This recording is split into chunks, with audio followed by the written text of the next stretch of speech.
Hey Booktube, it's Kim at Middle of the Book March. Here is a chatty video about some things that have been on my mind lately about buddy reads, read-alongs, and DNFs. So I thought I'd talk about them out loud because this may be Booktube's dirty little secret. If anybody's noticed at all, my buddy read-along schedule in the past 2 months has been insane. Overbooked, overloaded, and I am going to finally put up the white flag and sound the alarm because I did it to myself.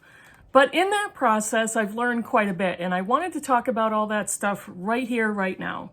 First of all, the best things about buddy reads and read-alongs is just being able to talk to other bookish people literally around the world and become friends with them and be able to go on Voxer and just send them stupid gifts or messages or talk about regular life and laugh, and all at the same time talking about books and books that we're reading together and even giving each other recommendations. I've made friends that are around the world, and it's been so fun. It's opened up my mind and my social circle, I guess. But I think it's just the joy of it and the friendship aspect and the relationships. It's just so much fun. And I can't stress that more. I'm going to quickly show you the books I'm currently buddy reading. I'm buddy reading Oscar and Lucinda by Peter Carey with Brian at Bookish. This is a really good book, and I really like talking to Brian. I've talked to him briefly on Voxer and other read-alongs, and we comment back and forth, and he's a pretty funny guy and super smart. So I think so far we're both really enjoying that book. I'm also doing a read-along, a George Eliot read-along for this year, and we're reading Silas Marner for May. This also applies, both of these first two books apply to maybe Midrash. Judy Brown and I are reading Transcendent Kingdom by Yad Yassi, also applying for maybe Midrash, and we'll be starting that, I think, this Saturday, and we'll be reading that in the last 2 weeks of May. I have some upcoming buddy reads, and I'll tell you about those. What I've done is I started to narrow down my schedule, but coming up in June, Heidi from My Reading Life and I are planning on reading The Feather Thief by Kirk Wallace Johnson. This is a nonfiction book. I think I saw it on her channel, and I'm like, I just bought that. Can we buddy read it together? So we're going to be doing that in June. And this is a book I just recently hauled. This is The Snake Pit by Mary Jane Ward. And I'm going to be buddy reading this in June also with Britta Bowler. And then in July, I have a buddy read for Jane Austen July with Courtney Ferreter. And we are going to be reading Emma by Jane Austen, one of Austen's books I haven't read yet. And I would love to fit in another Jane Austen book in July. And I'm thinking I'm going to have plenty of time because I'm trying not to overschedule myself. I have had several excellent buddy reads and several not so excellent buddy reads. Just in case you haven't seen my rant video, I will link it below, but this is Barbara Kingsolver's Unsheltered. Hated this book. This was a buddy read with Heidi from My Reading Life and Noelle the Book Rook, and I finished the book and ranted about it. So as far as completing a buddy read, that was a success. It was not a successful reading experience for me. And Sean the Book Maniac and I had a couple of buddy reads for our Aussie April. I DNF'd My Brilliant Friend by Miles Franklin, and he DNF'd A Descant for Gossips by Thea Astley. So we ended up not completing a buddy read with each other in April, but we will do it sometime in the future. And then I also DNF'd a buddy read with Britta Bowler for The Female Man by Joanna Russ. It's a science fiction novel written in the 70s. I just felt I couldn't do it. For me, it was just a reading mess, and I DNF'd it. Although Britta finished it and had some really excellent comments on it, and I will try so hard to remember to link her video down below. I have had some really amazing buddy reads. The latest this year is Greenwood by Michael Christie, and I read this with Leo from A Little Book Life. We read this massive book. It's not the most massive book I've ever read, but in 4 days because it was that good. And this book is special to me. It's going to end up being probably in my top 5 for the year. So stay tuned for the end of the year. But we blew through this in 4 days, and it was kind of a buddy read failure only because we took so little time. But we both agreed that we're going to just keep going because this is special. And I did a whole video on why you should buy this book, and I'll link that one down below. And then along with buddy reads, there are read-alongs. A read-along, I had 2 going. I had the George Eliot 2021 and the Cromwell 2021. All a read-along is a group of people reading the same book. And we either check in weekly or whatever, or we check in, we read the book and all talk about it once a month, whatever it is, but it's usually a group reading the same book. And I've had several read-alongs. Again, like I said, George Eliot is my own that I've coordinated. And probably this one. This one is These Truths by Jill Lepore. This was coordinated by Karen Evans, and this was a year-long read-along that is officially still going on until the end of June. I have finished this book, but I am still planning on reading a couple of supplementary books, nonfiction and fiction. Another one is, there's several of us, who are being organized or letting ourselves be organized because we're kind of out of control by Sharon Goforth. And Sharon has an Instagram channel, but she has tried to organize us together for an Attica Locke group. And we read Bluebird, and Heaven My Home, which for me were total failures because I blew through them too fast. And now I've got street cred for ruining buddy reads. But we are going to be reading next Attica Locke's Blackwater Rising. And so that is, again, a read-along. There are several of us on the group. It's so funny and it's so much fun. And Attica Locke is an excellent mystery writer. So if you haven't read her books, please pick those up. I also read Cranford by Elizabeth Gaskell with some excellent women. With Sarah from Hardcover Hearts, with Roz from Scally Dandling About the Books, and from Hannah at Hannah's Books. Cranford was one of my 5-star reads towards the beginning of the year. Absolutely loved it. And I've got several books. One of them was a book that I had set up a buddy read with Karen Evans to read for maybe Midrash. And it's Islam, A Short History by Karen Armstrong. Alba from Seriella also jumped in and joined us on this book. However, I have since DNF'd it. I read half of the book, and Alba and Karen are going to continue, but this was not the book that I wanted, and it was filled with documentation of battle after battle after battle after battle, and I was looking for a book to learn more about the tenets of the Muslim religion. So I may pick this up again sometime in the future. This is not a bad book. It wasn't the book for me, so I did DNF it during that read-along. And then, along with buddy reads and read-alongs are theme months, and May is maybe Midrash. And I picked up the Islam book, hoping to read it for maybe Midrash, and will not finish it. I've got 3 other nonfiction books that I was possibly going to pick up.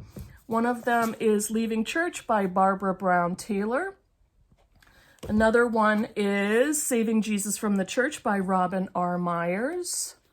And the last one is Unfollow by Megan Phelps Roper. These are still possibilities. If I have the chance and time to pick one of those up for maybe Midrash, I will. But those are literally just possibilities. Now, here's the thing that I've discovered about myself. April and May for me were completely overloaded, and I did it to myself. How did I do it and why? How? Because I was so excited for all of these books, and for when I saw these books on other Booktubers channels and requested, please buddy read this with me. Or somebody said to me, can we buddy read this? And all of a sudden there were so many opportunities, and I said, yes, I want to do it, because all of the books I was excited about. And then I lost track of my schedule. And then I realized I would get a message from somebody, hey, we're going to start buddy reading this in May or June or whatever. And I'm like, oh yeah, I'm ready. Let's go. Let's do it. Because I was so excited. And there there were moments of FOMO, fear of missing out. I didn't want to say no because I was so into the books and so into talking to these booktubers. I started to keep all of my reading on my Google Calendar because I literally could not keep track. And I don't have the patience to write things down in a journal, so I put everything online. It's all on Google Calendar. And I couldn't believe how many books I had scheduled myself to read. So I got through April, and it was a doozy, but I did it. And there were a few books I DNF'd. May is the same. I don't know how I did it or why. Again, fear of missing out or being excited about reading books. Overscheduling. I was really ambitious, and I'm feeling it. I'm feeling run down by reading and feeling like reading has become an assignment. Now, for any of my current buddy readers or buddy readers that I have scheduled, not because of that. So please don't feel insulted or thinking that I'm going to cancel on our scheduled buddy reads. I don't want to do that. I'm really excited about the ones I have set up. And I only have 2 set up for June, and I have a buddy read and 2 read-alongs for July. I'm going to show you the next read-along in a minute. But I just overdid myself because I guess I wanted to be a part of everything. I didn't want to miss out on any of the theme months. I tried to do Aussie April. I tried to do March of the Mammoths. I did finish my book like 2 months later. I tried to do all kinds of things. And what happens is I find a theme month and I try to go all in. I try to have my entire month in that theme of the month. That doesn't work because there's so many other books that I want to read and so many other books I have scheduled. I just completely overwhelmed myself. The thing that has saved me is being willing to relentlessly DNF if I start reading a book and I really hate it. Life is too short for me to continue reading a book that I just hate. And the Islam book, it's not a hateful book. It's just wasn't what I was looking for. And again, putting it down, it could be temporary, could be permanent, I don't know. Alba and Karen were very gracious and said, no worries whatsoever. Find something that you were looking for and we're going to continue. We'll talk about it.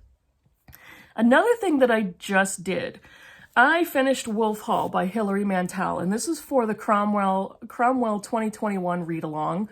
Wolf Hall was April and half of May. We were going to take the last 2 weeks of May off and then bring up the bodies in June and then read The Mirror and the Light for July and August. I finished Wolf Hall a little early and will be discussing it with my group before I post my review on my Bookish Week on Saturday. However, I am discontinuing my contribution and my participation in the read-along. Wolf Hall was a 3-star Goodreads read for me. It was extremely well written. Hilary Mantel is an excellent descriptive writer. She's also very funny. However, the number of characters and the dialogue didn't work for me. There were so many characters and they kept coming in and out, in and out. And for me, there was never really a climax to the story. There was never really those moments of, there's tension in the novel and then it moves on to some sort of resolution, and there was no ebb and flow in the pacing. A lot of dialogue, a lot of characters walking in and out, a lot of similarly named characters, a little confusing. So I did not enjoy this reading experience. I'm very glad I finished Wolf Hall, but my part in the read-along is over. And so I sent my Voxer group a message to say if anybody would like to pick up the mantle, no pun intended, and continue with it, that would be wonderful. But I will not be continuing with the trilogy. I'm all set. So I was happy that I finished that book, and I'm also relieved that I stepped out of the read-along. It opens my schedule. And the other read-along, the George Eliot read-along, I am continuing because I am in love with her books, and I love her as a character, as a person. One of the things I've been resentful of is I haven't been able to get back into this one as much as I like to because I've overscheduled myself. And this is George Eliot, Voice of a Century by Frederick R. Carl. I really, really, really want to get back into this. And I did read, I've been trying to read a chapter at a time, and it's just going very slowly. And I've been mad at myself that I haven't given myself time to do it.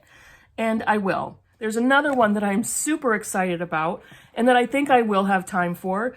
I've been talking to Carolyn Morgan over on Instagram, and she and Alba from Seriella and I are trying to put together a read-along of Alexander Dumas' The Three Musketeers. And this is super exciting.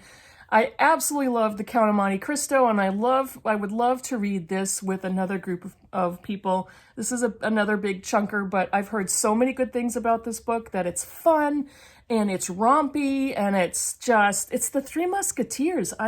Would love to read where all the references come from. So that is going to be super fun. DNFing,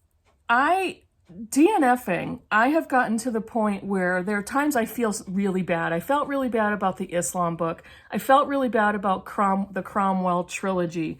But I've come to realize I can't devote any time to something I'm not excited about. And I'm unrepentant about it. I have to be. There are times when the guilt does get to me, but after a little bit, I realize it's just not worth it. And I've kind of pissed off my in real life book group at times because I've DNF books that I'm very aggressively hateful of and very opinionated. This last one was Ocean Sea by Alessandro Barrico. And this is, he's an Italian novelist, and this book was translated by Alistair McEwen from the Italian. He wrote a book called Silk, if anybody has read that. We couldn't stand this book, and I read probably a quarter of it and tossed it. It was so bad, in my opinion, so badly written.